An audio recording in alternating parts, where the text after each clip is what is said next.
Hello, everybody. Welcome to the Minnesota State High School League Adapted Softball State Tournament Preview. We've made it, our final state tournament of the year. We've made it, Reese. Yeah, Final went by state fast. tournament. It really did. Yeah, it really did. Um, Softball state tournament is this weekend, this Friday and Saturday. And yeah, let's get right into it with the Adapted Softball State Tournament Preview PI edition. So, first up, of course, we got the number 1 seeded Dakota United Hawks taking on the number 8 seeded St. Paul Humboldt Hawks. The Hawk Bowl. Their season result was 15 nothing. Nothing. Um, yeah, with that, I think it's. um, yeah, with. I mean, as I said, Dakota played St. Paul Humboldt already, and it ended 15 nothing, if I remember correctly. Yep, 15-0. And yeah, so players to watch for Dakota United. The pitcher, Dylan Burns. We're going to have a lot of pitchers and shortstops in here because those are probably the two most important positions in my opinion. In our opinion, I should say. Um, Yeah, I think I was the one who suggested that we highlight the pitchers and shortstops. yes. And I agreed with that for the most part. I think there's one or two teams in both divisions combined that I went with someone that wasn't a pitcher or shortstop for two of the spots. Um, if you don't know what we do for these videos, we like to highlight three separate players on every team as players to watch. So, yeah, for Dakota United, I went with Dylan Burns to start off. And, I mean, hey, he's a young pitcher, freshman, right? He's a freshman, yep. Yep, freshman.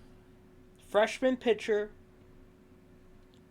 obviously taking over the spot that I once held for Dakota United. And yeah, I think he's done a great job. I really do. I think he's done a great job. I gave him a small scouting report on Osseo before the Osseo game. And for you guys at home, if you can't tell, Reese is back home. He is not in South Dakota anymore. So that's why you're Yeah, hearing dogs barking. yeah. You can obviously hear the dog barking. Yeah. Anyway, yeah, Dylan.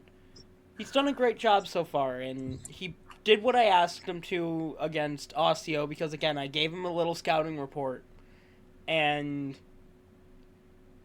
I basically said, don't give their big three anything great to hit, right? Throw them strikes, but don't give them anything great to hit. Don't give them anything middle.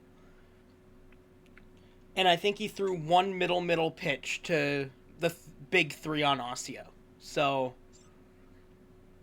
yeah, I think he did pretty good in that regard. And I think that's how you neutralize that big three. Yes. Is And you don't give them we'll don't talk give them about anything. the big three later, but yeah. With that, we move on to the shortstop, Jay Bama. I mean, yes, he does make throwing errors more than he should. But at the end of the day, if you're still winning games, yes, you could clean up those errors, but you're winning games, right? So, ugh, yeah. Um, Not much to say, but Jay Bama, I mean, he's had some pretty good plays. I'm pretty sure you saw the play against Osseo where he basically just tapped it to the wheelchair. Didn't even field it, just tapped it over to the wheelchair and it worked. Yep, I did see that. That was a great play. He said after the game, yeah, that was all luck, and I told him, hey, don't say that it was all luck. Confirm that it was skill. Say that it was skill, even if it's a lie, because it makes you look better. All right. As a shortstop, you've got to have an ego. Jay does have an ego. So, Yeah, and with that, we move on to the one player that I decided to, because again, we like to highlight three players, and we'll do pitchers and shortstops for the most part. But then we'll do one other player, whether that be an outfielder, whether that be a first baseman, shortstop's already been taken, but first baseman, third baseman, wheelchair player. We don't have any catchers on here. It's slow pitch softball. There's not going to be any catchers. Um, but for Dakota United, I decided to go with first baseman Jacob Hubert. Jacob has been very impressive so far. Yes, he needs to hit the ball on the ground more. But I think he's been pretty good at first base for a freshman. Freshman, new to the game, still kind of figuring out some of the rules. He's been pretty good. He's been pretty good. So I would say keep an eye on Jacob, and then there's a lot of players on the Hawks roster. Unfortunately, we can only highlight three of them. Um, just get better aim in Siege, buddy.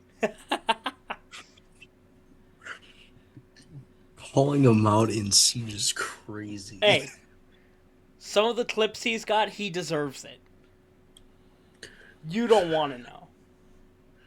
Editor, put a clip Well, of it up I now. just I don't have notified an him in the editor. Discord, so Oh crap! You did. just told him that he made it in our players to watch. Oh, okay.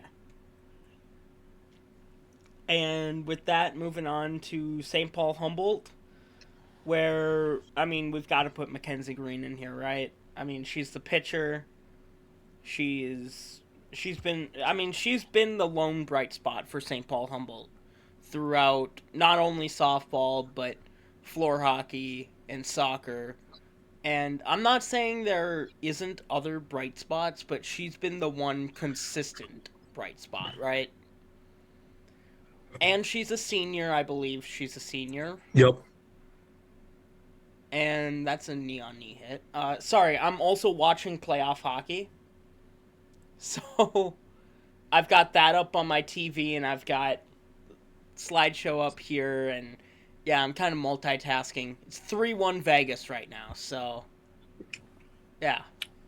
Great, so we're gonna get the matchup that nobody wanted or asked for at the start of the playoffs in the Western Finals. Yep, pretty much, yeah.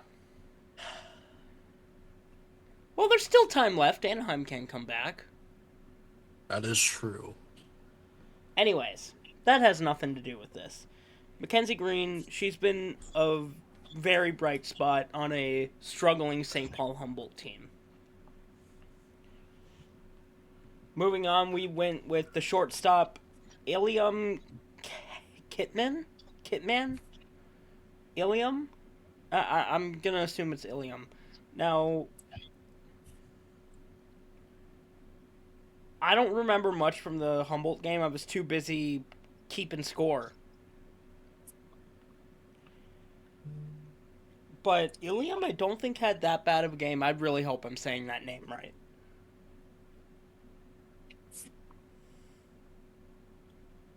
And yeah, I mean, there's nothing really much else to say. And then we went with the center fielder Suhaib Elim. Reason I went Suhaib is because center fielder, that's a pretty important position, if I do say so myself. And yeah, there's really nothing else to it. I think he had a decent game against Dakota United when they played him. And yeah, I mean, as I said, you know, this game ended 15-1, or 15-0 rather. And I'm just now remembering that I didn't keep score of this game because it was a Suburban game that I was keeping score of. So yeah, never mind that comment I made earlier. With that, let's get on to the keys of the tournament. Keys to the tournament for Dakota United. You've got a 68-game win streak, and you've got 5 state championships. You're kind of running high right now, right? You're on a long winning streak. You've got championship history. It would have been 7 had COVID not happened. And I mean it really just adds to the fire that, you know, you want to get 6 straight. You really want to get 6 straight. And I think they're going to be able to do it. But we'll talk about our predictions at the end here. But first, big game pitching for Dylan. This is his first like actually big game pitching, right? Yeah, he had like a decently big game in the regular season against Osseo and South Suburban. But I'm talking true big games. Stakes on the line, right? There's something on the line, and say it's a championship. Say it's the state championship game. How will Dylan be able to handle it on the mound? Can he keep his composure? He's had a pretty good job keeping his composure in the past. He has, and he has played in state championship games before. He played in two of the last 3 state championship games for floor hockey as a 7th and 8th grader. And then the last 2 softball ones as well. And the last 2 softball ones. And I think he's done a pretty good job. I think the big thing is trust your defense. Yes. You need to trust your defense, especially in slow pitch softball. I did put out that pitching tips video. Hopefully he watched it. And yeah, I mean, another big thing is even if they get a big hit off of you, keep your composure. And I think he's going to do a great job of that. I think Dylan's going to be able to keep his composure.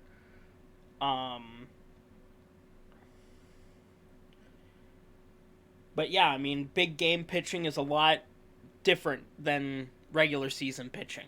So we'll see what he can do when the big game comes around. With that, keys to the tournament for St. Paul Humboldt, just have fun. I mean, I don't like saying this, but you're not necessarily here to win it. You're here to have fun, right? As long as you're having fun, that's what matters most. And I think that's what definitely matters the most for St. Paul Humboldt. Just have fun. You're the 8th seed. You're here. Have some fun while you're at it. With that, let's move on to predictions. I almost said the second game, but no, predictions first. So, if you guys watch my previous videos, you know that I do predictions with 4 different AI agents, and then myself and Reese make our predictions.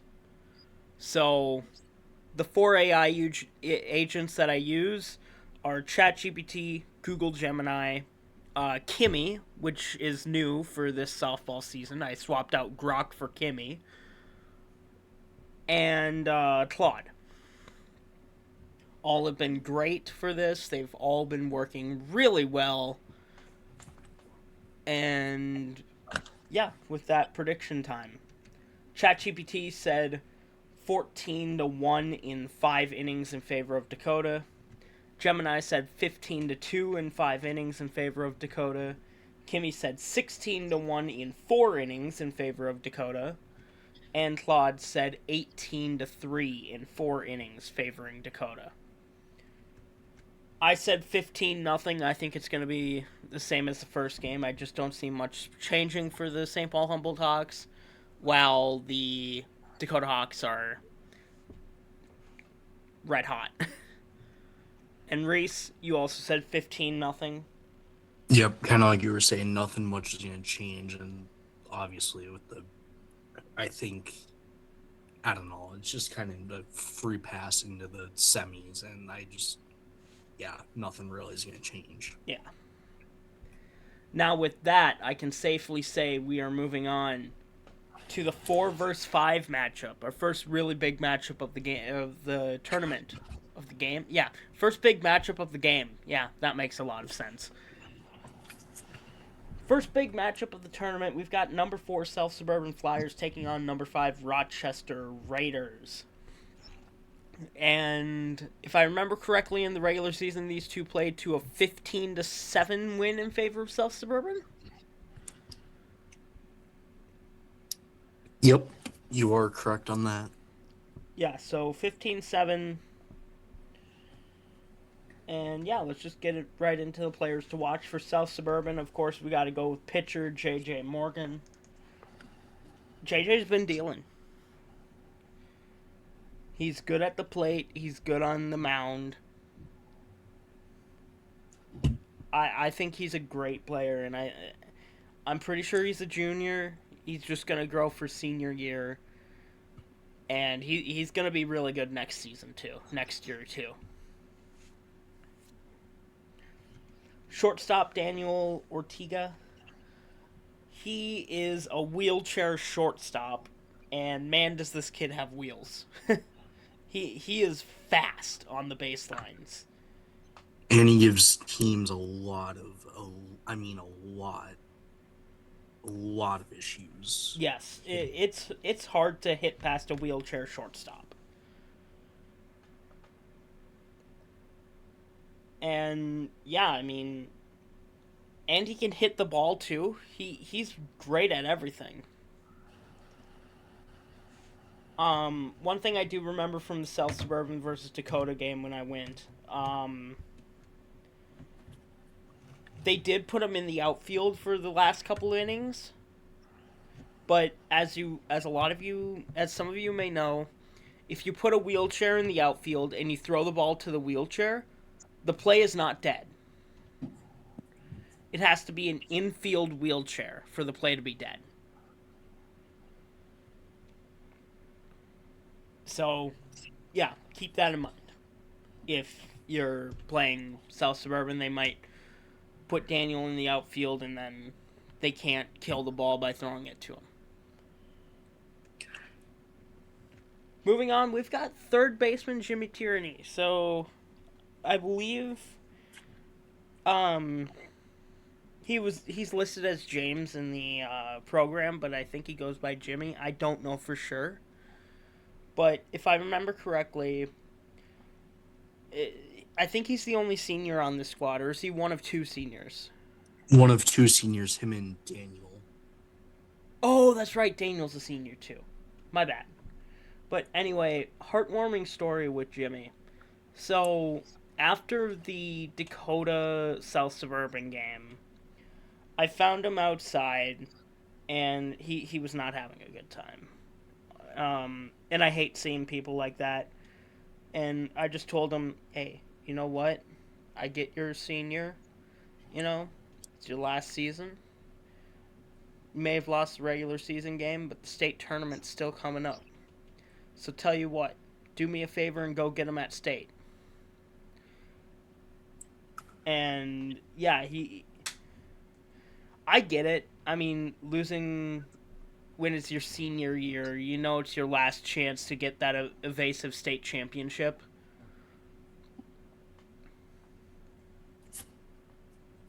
So I can't really blame him. And I'm not blaming him at all. I just wanted to share that story because that's how much this means to him. That's how much passion he has for this team. It means a lot to him. And I believe it means a lot for the team to get him where he wants to be in that state championship game and winning above that. And as I said, I can't blame any of them for having that passion. I love to see it, in fact.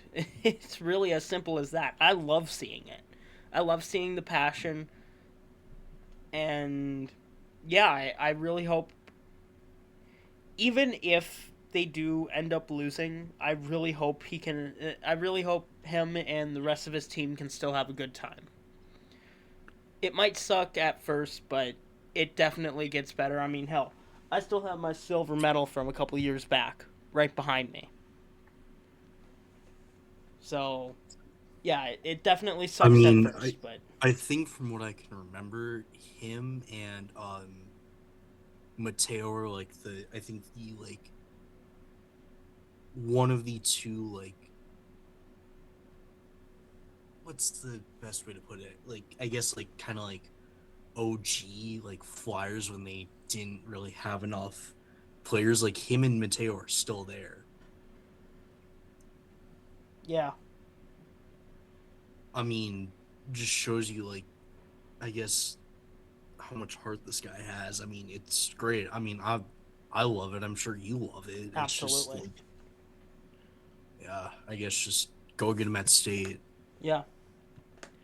But anyway, with that, let's move on to the Rochester players to watch. Of course, we got to put pitcher Cooper Morrissey.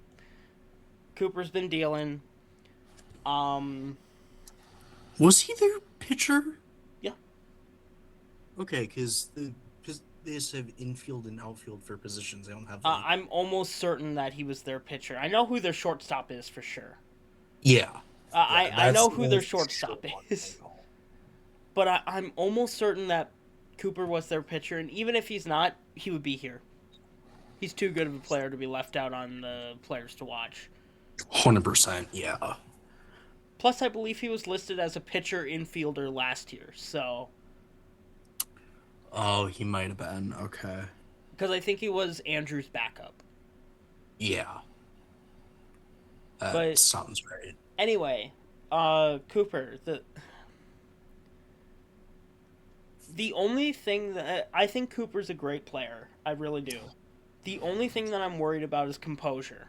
I talked about it earlier when I was talking about Dylan. I'm worried about his composure if he gets shelled.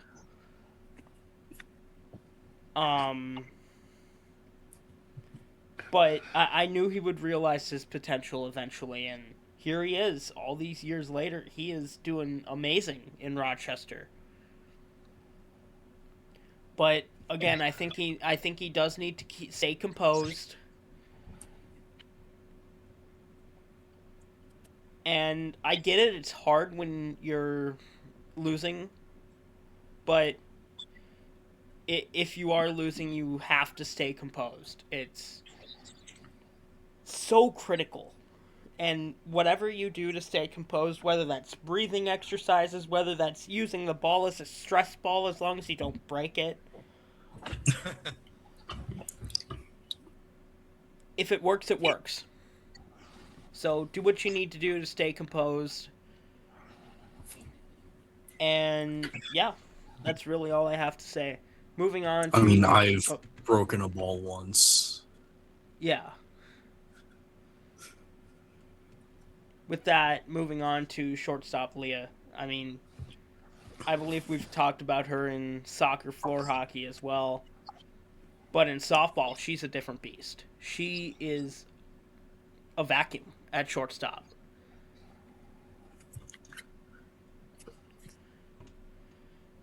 I would definitely say she's a top 4 shortstop in the league. Maybe even top 2. It, Well, it's because you got very tough to say definitively top 2, but definitely top 4. you have Jay, you have Ben, and then you have Daniel. Yeah, I would say for sure top 4. Yeah. I would go as far as to say top 3. I can't definitively say top 2. I think it depends how Rochester does in the tournament to say top 2 or top 3. But either way, she's having a great senior season. If you hit a line drive at her, just don't bother running to first. I'm lying. Still run to first, but you know, like you're gonna get out.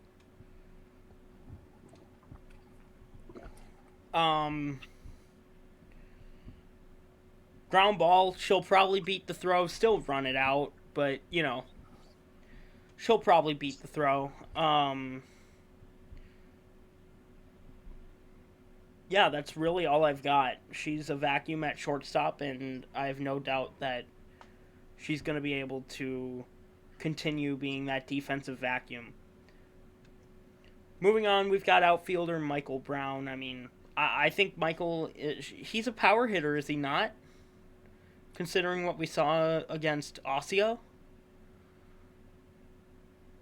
Yeah, I would think so. I mean, I don't know. The camera angle was kind of not that good that game, but yeah, he seemed to have hit it well.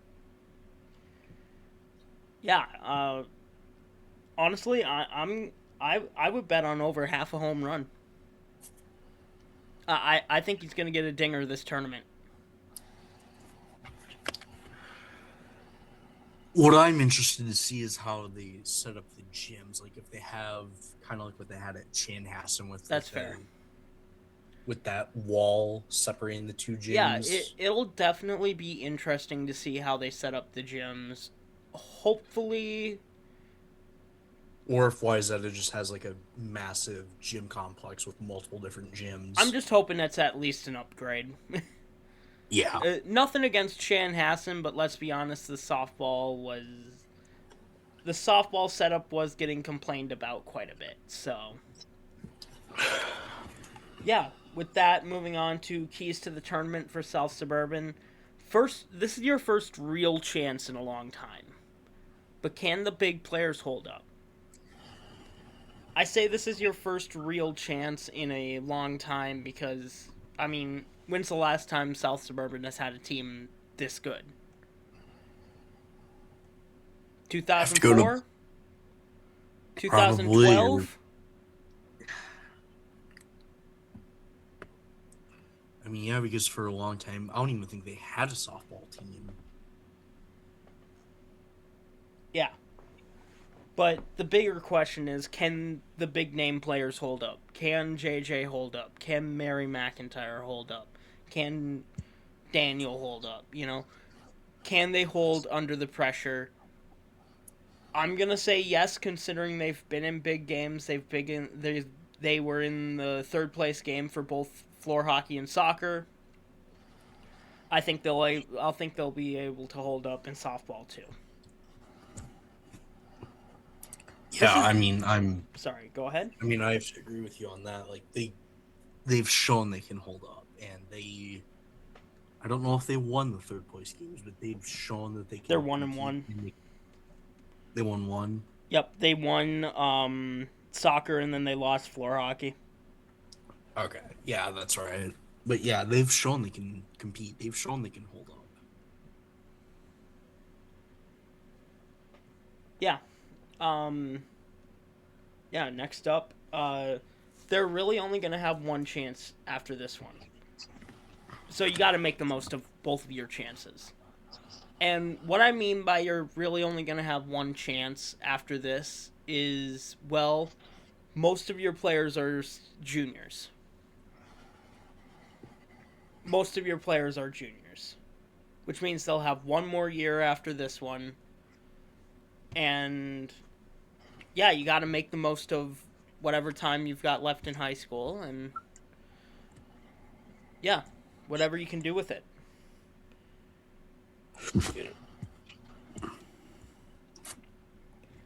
Moving on, there's not much history for the South Suburban Flyers. So you make it. You make the history right now. There's not much history. I looked at all the championship games. I think they've only made one or two. And they haven't won either of them. I know they made it in 2004. I would have to check. Actually, I should probably get that note sheet up now, huh? You know me, I always gotta get up the note sheets halfway through the goddamn video. Ha ha ha ha ha. Anyways, yeah, South Suburban lost to now defunct White Bear Lake Stillwater in 2004, and that's the only time the Flyers have made the state championship game. So there's not much history. Make the history now. You are writing the history books. Simple as that. Keys to the tournament for Rochester. Leah has to keep doing her thing at shortstop. It really is as simple as that. Leah has to keep doing her thing at shortstop. Cooper needs to keep his composure. I already talked about it a little bit, but Cooper needs to keep his composure. Leah has to keep doing her thing at shortstop. And the bats need to get hot. Past few games, bats haven't been quite there bats haven't been quite where they needed to be.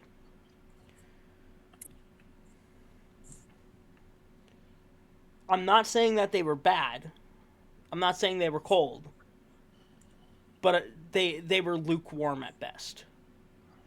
Room temperature, if you will.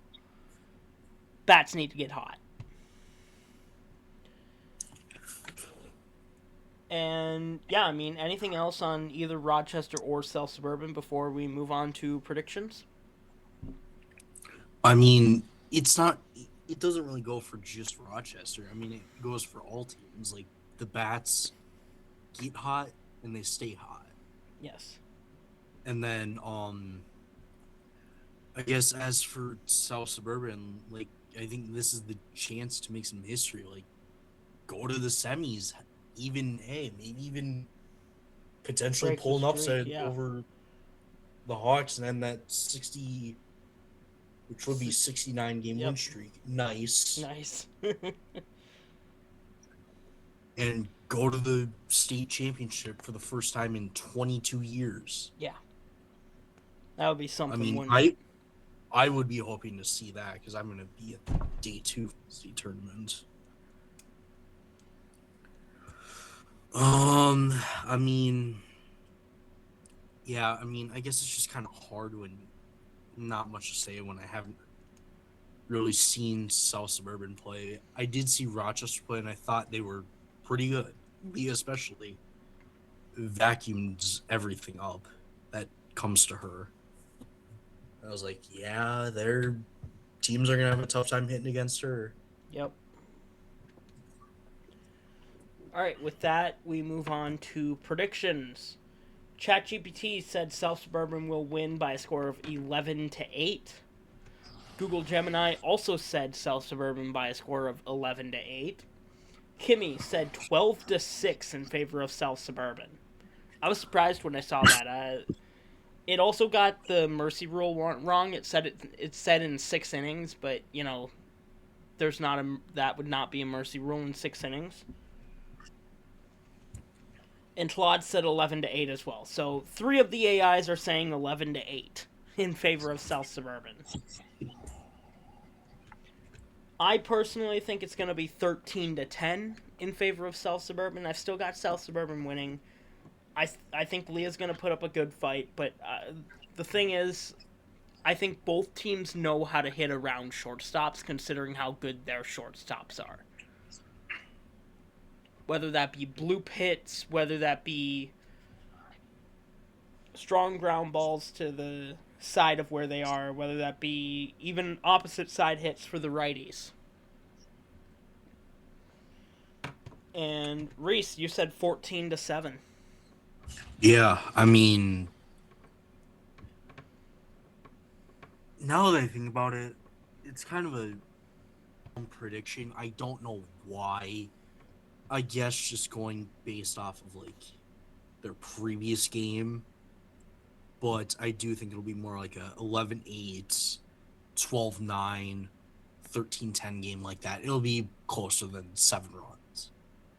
But hey, maybe not. Maybe the South Suburban Bats come out hot and they put up 5 right away, and maybe Rochester struggles to keep up. Yeah, that's a possibility. And with that, we move on to the 3-6 game, where we've got number 3 Anoka-Hennepin Mustangs taking on the number 6 Minneapolis Nothings, because there's no team name for Minneapolis. It's just Minneapolis. It's just Minneapolis. That was weird. That was weird. I'm sorry. No. I look up for my phone and I see my mic was muted for whatever reason.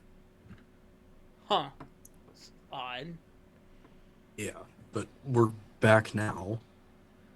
Yeah. Well, anyway, players to watch for Anoka-Hennepin. Left-handed pitcher Evelyn Williams. Now, lefties, I don't know how many left-handed pitchers there are. I know Evelyn is a left-handed pitcher. Which, does that give a little bit of advantage? Maybe. Maybe not as much here, but, like, lefties are still, us lefties were a bit weird when it comes to hitting against us. Because most people are right-handed. Throw with the right hand, you expect a right-hander, and then boom, there's a lefty on the mound. And all of a sudden it's a different launch angle from when there's a righty on the mound. And yeah, it's just different. You know what I mean? So, yeah. Obviously that doesn't go for me and Race because we were both lefties, and left-handed batter versus left-handed pitcher is most of the time an advantage. For the batter, for the pitcher? For the batter.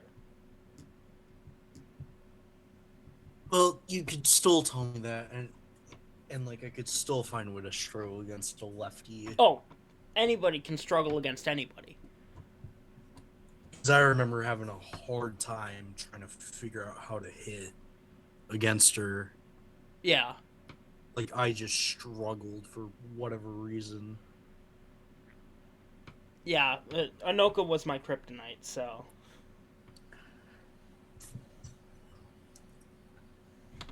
Yeah. Moving on, infielder Jacob Prenissel. I don't know if he was the shortstop, but it says he's an infielder on the program, so we're going to go with infielder. He was great in soccer. He was great in floor hockey. I suspect he's pretty good in softball, too. So, yeah. And then infielder Anthony Brown. I believe he was the third baseman in the Osseo game. And he had a couple of good plays. He took the hot corner pretty well. Yeah, I don't really have anything else to say. I don't really know much about this Anoka-Hennepin team. Wow. Yeah? You'll see. Oh. Yeah, I don't really know much about this Anoka-Hennepin team other than, well, as I said, I'm pretty sure Anthony Brown's the third baseman, and I know Evelyn Williams is a left-handed pitcher. So, yeah. With that, I'm still multitasking. That's a Vegas goal. Yeah, I am too. I decided to watch the third period, or have the third period That's on. so fair. I mean, it's an elimination game, right? So. Yeah. Anyway, moving on to players to watch from Minneapolis. Pitcher Mariah Artis. I don't know much about her. Simple as that. I know next to nothing about Mariah here. She was pretty good in soccer from what I can remember. It's Minneapolis. Everybody was. Yeah, I guess.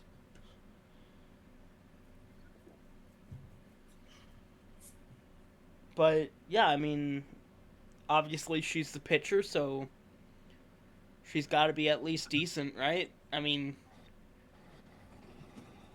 yeah, nothing much else to say. She's probably pretty good. I mean, pitchers are normally one of the top players on the team.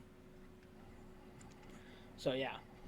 Shortstop, George Rosales Bravo. Again, I'm sure I've said this many times before, but I still remember in soccer when I believe I got pushed into a wheelchair and got no call, and I got right up in his face, and somebody should have held me back, but it was a bad play by me, 100%. It was bad. It was a bad game by me. We lost that like 10 to something. It was bad. 9-0. Was it 9-0? It was something along those lines. It was bad. It was bad. But yeah, I mean, hey, at the very least, I respect everybody in this division at least a little bit. So you have that. Sorry. Yeah, he's a good player though. I can't take that away from him. He's a great player.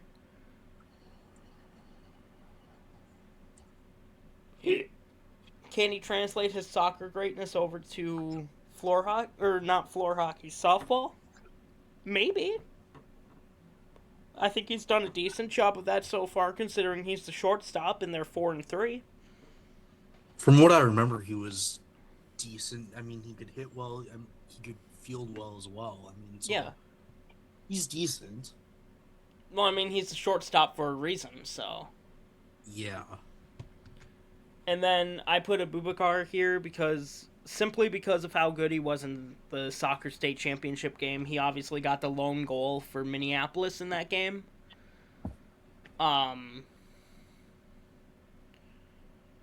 yeah, he's listed as an outfielder, so I don't know if he's a center fielder, I don't know if he's left field, I don't know if he's right field, but he's an outfielder.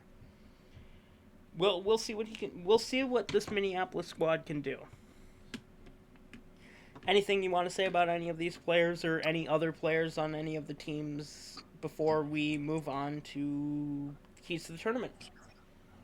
I mean, for me, I mean, yeah, those are the exact three that I would have highlighted for Minneapolis. I mean, obviously, like I said, Mariah and George, shortstop pitcher, pretty set in stone, and then Abubakar as well. I mean, pretty good in soccer. So, and then I guess the only other one would have had consideration for was Raul Solino Valentine. I mean, Yeah, I thought he was pretty good, but I think Abubakar was the right choice. All three are seniors, by the way, for Minneapolis. And then I as always for forget that Anoka, Abubakar is a senior. I knew don't the other two really were. know much about, so I don't know if there's much I can say. Yeah, that's fair. With that, we move on to keys to the tournament for Anoka-Hennepin. Gloves are hot, keep them hot. I mean, they haven't let up many runs in their past couple games. I say you got to keep playing that defense really well, especially state tournament time. Got to play at a different level, and if you're already hot going in, you're going to be hot, hopefully coming out. So, yeah, keep those gloves hot. Bats are able to score 10 on any given day, but you must stay consistent.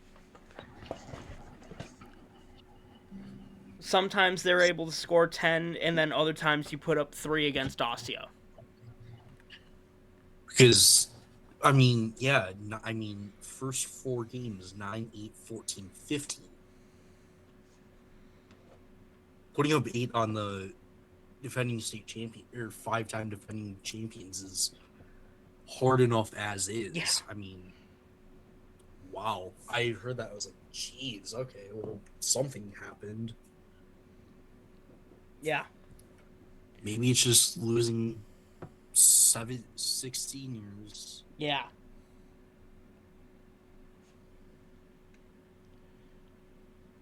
Moving on to keys to the tournament from Minneapolis. They love the grind games. They love the games where they just grind it out. Maybe it's a little bit of slugfest. I mean, they've proven they can win that slugfest type of game too. But I think they I would. mean, early on in the season, 10-9 against South Suburban and 11-10 over Osseo in 9. And they had 2 close ones as well.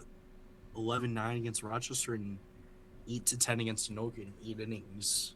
So they've proven they can win those and they can keep it. They'll just grind it out. Yes. Yeah, I think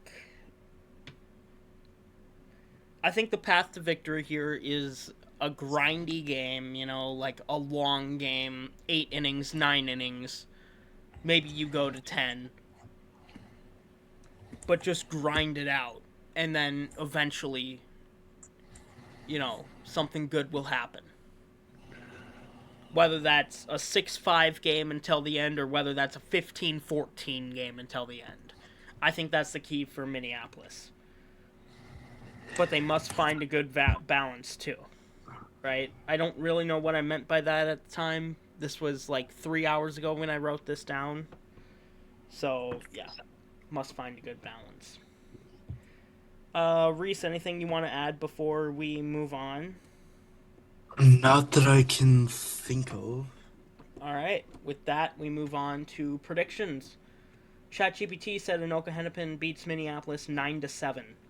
Gemini also said 9-7. Kimmy said 11-8 in favor of Anoka-Hennepin. And Claude also said Anoka-Hennepin 10-7. I think it's going 9, but I have Anoka-Hennepin coming out on top in 9 innings, 9-8. I think it's going to be a long game. I think it's going to be the type of game that Minneapolis wants, but at the very end, Anoka-Hennepin just finds a fluke. Say second baseman. I'm going to say Evelyn Williams hits a bloop past the second baseman to get a run across in the ninth. Just a you're not locked in here with, or we're not locked in here with you. You're locked in here with me kind of game. Yep.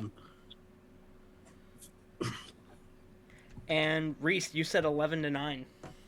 Yeah, I mean, grindy games. Both teams seem to love them, so I was like, hey, let's do it again, shall we?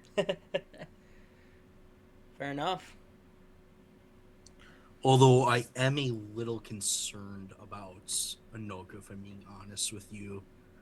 Now, obviously, and it's the Robbinsdale game, obviously. I mean, 10-7. I mean, yes, Robbinsdale wasn't as good, but I don't know. I just feel like you should have probably beaten them by more than 3, but hey, maybe they had some players missing, or maybe, I don't know, just had a bats weren't doing much.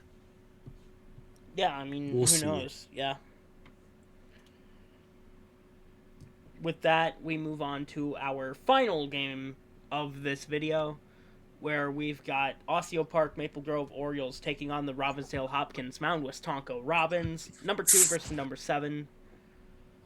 And now you see why I abbreviated the teams into OPMG and RHMW. First up, players to watch for Osseo Park Maple Grove. I mean, it's just the big 3. It's just the big 3. Lincoln Searcy, Ben Pfeiffer, Evan Bartlett. It's just the big 3. I don't think I have to say much more. Although, Everett Olson has been impressive. Yeah, I mean, Everett's been great playing at that short right position. I mean, didn't really seem to let much get by him from what I saw. So, in considering he's a... Where is he on here? Is he a freshman? Oh, he's a junior. Oh, he's a junior? Yeah. Oh, I was thinking of somebody else. I think they're left fielder. Oh, I forget his name, but that's who I was thinking of. Either way, Everett Olson, he's Was it Matthew Sprout? It might have been Sprout. He's a 7th grader. Yeah, because I remember the guy who does all the videos. Yeah, you and him were talking about something and that name got brought up. Yeah. We were talking about the young talent on both teams, on both the Hawks and the Orioles. And that name got brought up, and yeah. Either way, I think Everett Olson has fit directly in with the big 3.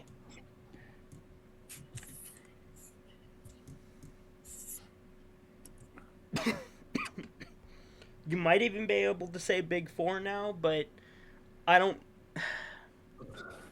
He's up there for sure. He's up there, but I'm not sure if you can call it big 4 territory yet. Yeah. But, I mean, Lincoln, Ben, and Evan, obviously, you know, those 3 are just all amazing players. Lincoln, he's the pitcher. He stays composed for the most part, which has really surprised me. Except for that one little incident. Yeah, there was a little incident in the Dakota game, but... what happened or what caused it, but hey, I mean... It was just a play where he let up an RBI, and... Yeah, I mean... it's passion, right? We're passionate about this stuff. We're passionate about our teams, and when we start losing, it shows, right? So, yeah, gets a little angry. That happens. I understand. Ben, I mean, yeah, he's got that unorthodox swing, but hey, if it works, it works. And he's been pretty good Yeah. at shortstop. Evan, dude deadlifts like 410, I think he said. I don't think I need to say much more. I'm pretty sure he said that he deadlifts 410. It was at least 400. It was at least 400. I can give you that much. He told me before the game, hey, you better update that. And I'm like, yeah, okay. Wow, I was way That's off. nuts. 400 pounds for yeah, that's crazy. I mean, yeah. Um, I'm thinking I'm light for him. Like, dog, he can deadlift me easily.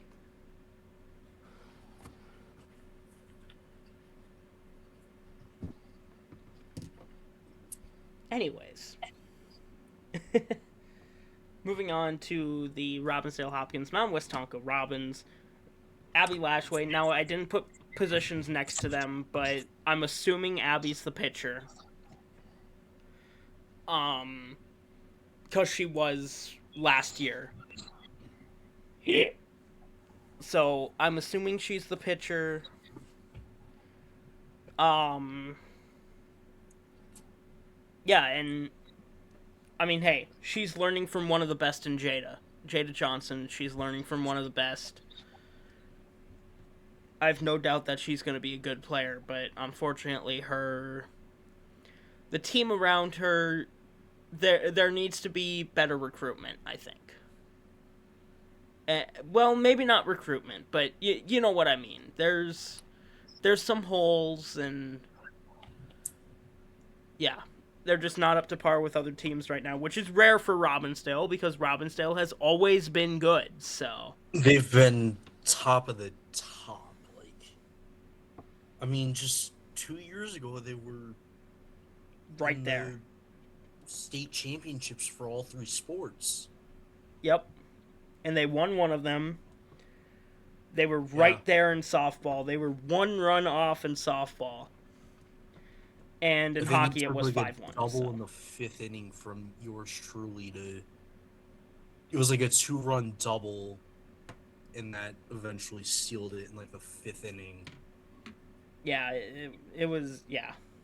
It was a I great game, remember though. it vividly because it was a very close play at second because I think it was oh what was the guy's name who was the coach? Marcus?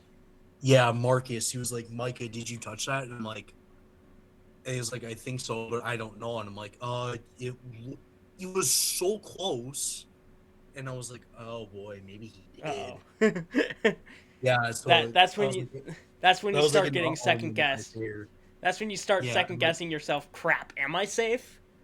yeah, and then like I would have contested it, but they called me safe anyway, and they called the 2 runs to count. Hey, there you go. I think the turning point is when I called everyone together and said, "Hey, who are we? Dakota United. Who are we? Dakota United. Play like it. Play like it. We're the Dakota United Hawks." And then I think I threw some shade at a different team. You might be able to guess what team it is, but I threw some shade at a different team that may or may not be called the Hawks, but we don't talk about that. Um, but yeah, I called everyone together, basically gave them a little pep talk, say, hey, let's start playing like the Hawks that we know we can play like. Let's start playing like the Dakota United Hawks that we know we are. We got this. All right? And then, of course, everyone hands in Hawks on 3, 1, 2, 3 Hawks. But, you know. And I think that got everyone motivated. But anyway, that was the 2024 state championship game a long time ago now. So, Yeah. And obviously things have changed over the 2 Yes. years. Very much so, yes. Moving on, we've got Tim Vang. Nothing much about him. I just think that he's one of the better players on Robbinsdale. Simple as that. And Hector Vega Flores, again, probably the face of the Robins right now, right there with Abby Lashway. Both. Yeah, both are sophomores, so they got 2 years left. Yeah. I don't really have much else to say about any of the Robins. You have anything you want to add before we move on to the keys to the tournament? Not that I can really think of. I mean, like I said multiple times in these videos or just like over the course of the year, it's just hard when you don't have like anything to go off of. I mean, besides like the scores, but that doesn't really tell me anything. Yeah. Because the pace of the game can be very different from the scores. One team can absolutely dominate a game and still lose 3-1. You know? Especially in hockey and soccer. Maybe not as much in softball. But yeah. Moving on to the keys to the tournament. You gotta stay consistent, you gotta stay composed, you gotta play your game. That's all I have to say for Osseo. You gotta stay consistent, you gotta stay composed, and you gotta play your game. I think the real downfall for Osseo this season was consistency.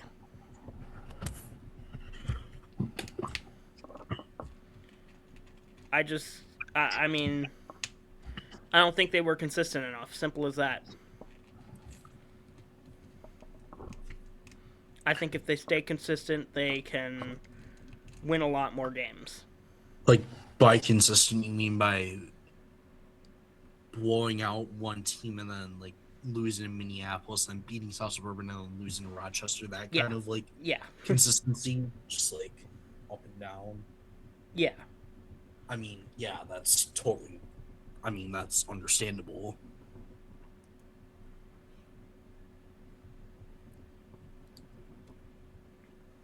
Yeah, that's really all I have to say for Osseo. Stay composed, obviously. Like, I'm mostly talking to a certain someone who we all know. But yeah, I think as long as they just, you know, stay composed, I think the Orioles will do great. As for Robbinsdale, just have fun. It's literally the same thing as I said for St. Paul Humboldt. Just have fun. It's a development year. Have fun. I don't think much else has to be said. Reese, did I miss anything before we move on to predictions? Nope. All right. With that, it is time for predictions. ChatGPT said Osseo will win 11-4. Gemini said Osseo 12-4. Kimmy said Osseo mercy rules Robbinsdale 14-2 and 5. And Claude said 14-5 in favor of Osseo. So 3 of the 4 AIs are saying that it won't be a mercy rule. What do you think of that one, Reese? I mean, fair enough. I mean, like it could be one of those games where it's a slow start, it's a close game, and then in this case, Osseo ends up pulling away.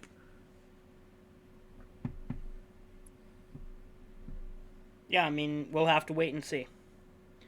Right. I said 12-2 in 5 innings. I do think Robbinsdale's going to get a run or two across. Abby and Hector are too good not to get a run, maybe 2. Osseo is just going to be the better team. Reese, you said 13-3, pretty much the same as me, I presume.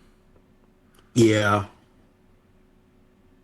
Well, that's not good for Anaheim. What? It is now a 5-1 game. Oh yeah, that's over. Hey, there's still 5.5 minutes left. You never know what can happen. And now we move on. We're skipping past the semifinals. State championship game predictions.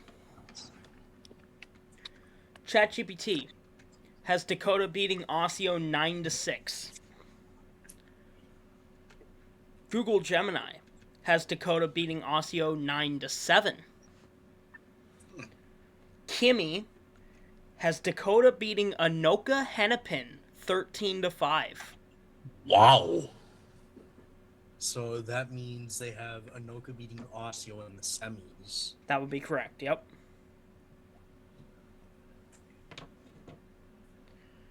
I think they said, I think Kimmy said it was going to be, like, really close, too. I think they said, like, I would have to get it up to be sure, but I think they said, like, 10-9 in 8 innings or something. I know they said extras, though. Claude said Dakota over Osseo 10-6. I am saying Dakota over Osseo 16-8.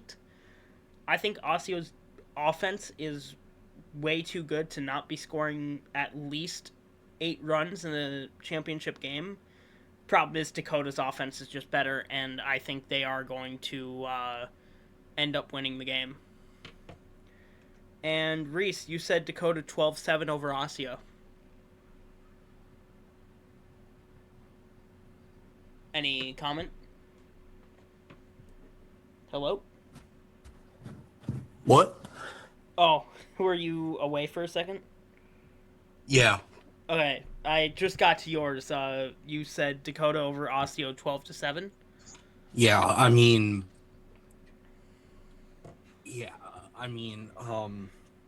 I think the Hawks just, I wouldn't say they roll over Osseo. I mean, it'll be close, like I have it 12-7, but like, I don't think it'll be within 2 or 3 runs. I think 5 is the most Osseo gets within Hawks. I mean, as much as it is, I think this is the last kind of like good season for the Hawks in all 3 sports. I mean, next year it's gonna be hard to compete when you lose 3 seniors? Well, 4. 3 Because Chelsea. 3. Okay, then we'll say 4 contributing seniors from this past year. Yeah. So I think this will just show like you're still the Hawks, you're still a winning like team, and I do think like they definitely want to go out as winners. Yeah. Yeah. Yeah, I would fully agree with that. With that, we move on to extra storylines. So these are just extra storylines going into the state tournament. Obviously, Dakota United is looking for a 6-peat. They would be the first team to win 6 in a row since the Robins did in, 2009 through 2014 or something like that? Yes. It was 09 to 2014. Then it was snapped by Anoka and Dakota, and Robins went back-to-back 17-18, and then obviously Dakota's won 5 straight. Could be even 7 if COVID didn't exist. Yeah. Dakota United would go on a 71-game win streak, assuming they win all 3 of their games this weekend. The lowest scoring championship game that we know the score of, there could have been lower scoring. We don't know all of the scores from all of the championship games. But out of the ones that we know, was in 1997 when now defunct Moundsview, Irondale, Roseville, the Rams, beat Osseo Park Maple Grove 3-1. 4 runs scored in that game. Now defunct PI team, we should say. Yeah, now defunct PI team. They obviously have the CI Rams. Yeah, they have the CI team still, but like out of the PI teams, was that not a high stick? That was absolutely a high stick. That one's coming back. Sorry, I'm still multitasking here. Vegas just scored an empty net goal with a high stick. How does that even happen? Bad turnover. Okay, fair enough, I guess. Immediately called back. Doesn't even have to go to review. Anyway, on the flip side, the highest scoring championship game was just last year when Dakota took down Rochester 19-4. So, Reese, we played in the highest scoring state championship game in the PI division. Yeah, I mean, that was. I did not think it was going to go that way. I thought it was going to be close. I did not think we were just going to, like, just bully them, I guess, or just, like, I guess bats were hot that day. Yeah. I forgot. There was a trivia question you had asked, and I forgot how many hits we had in that championship. It was like 24. Game. I don't remember for sure. I would have to look back. I'm sure I can find it. And there has been a... Oh, wait. You know what? I'm just now realizing that I am completely wrong about the highest scoring championship game. Don't worry, Reese. We still did play in the highest scoring championship game. I mean, yes. What... Was it Anoka or was it Robbinsdale? It was Anoka. Okay, yeah. Yep, 19-6. So, a little bit higher scoring. 24 hits we had in the state championship. Yeah. And again, I just now realized that that's not even the highest scoring state championship game because it just ended 19-6 a couple years prior. My bad. Robbinsdale has the most championships all time with 12 because of course they do. All teams in this tournament has appeared in at least one state championship game. Appeared. Not won, but appeared. Only Minneapolis and South Suburban has yet to win a state championship. Okay, I guess Osseo did win in 94 and they won. They won more than that. 94, 2098 is what I'm seeing. I'm seeing 94, 96, 98, 99, and 2000. Oh, yeah. Okay, then. I guess I missed that.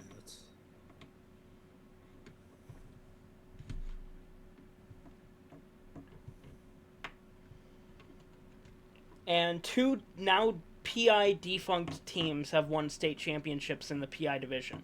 Those being White Bear Lake Stillwater in 2004 and previously mentioned Mounds View, Irondale, Roseville. Again, those are PI-only teams that are now defunct in the PI division. Mounds View, Irondale, Roseville still has a team in the CI division that my cousin plays for. White Bear, but I don't...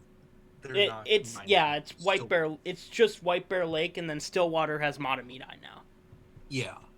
So, I wonder if Matamidi. You know what? Actually, I'm not going to say that. I'm going to say that off stream or off video to you. Okay.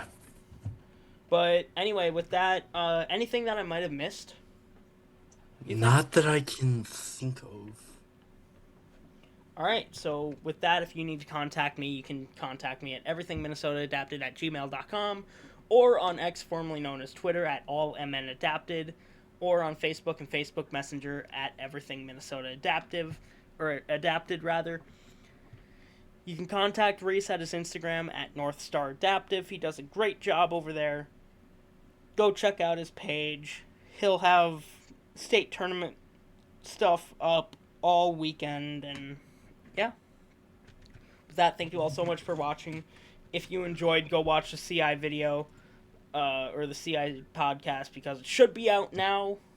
I will schedule it for 1 hour after the release of this one, and since this one went for 1 hour and 9 minutes, it should be out now. So go check it out well, it won't be in the description, but go to my channel and go check it out. With that, I bid you adieu. Bye-bye!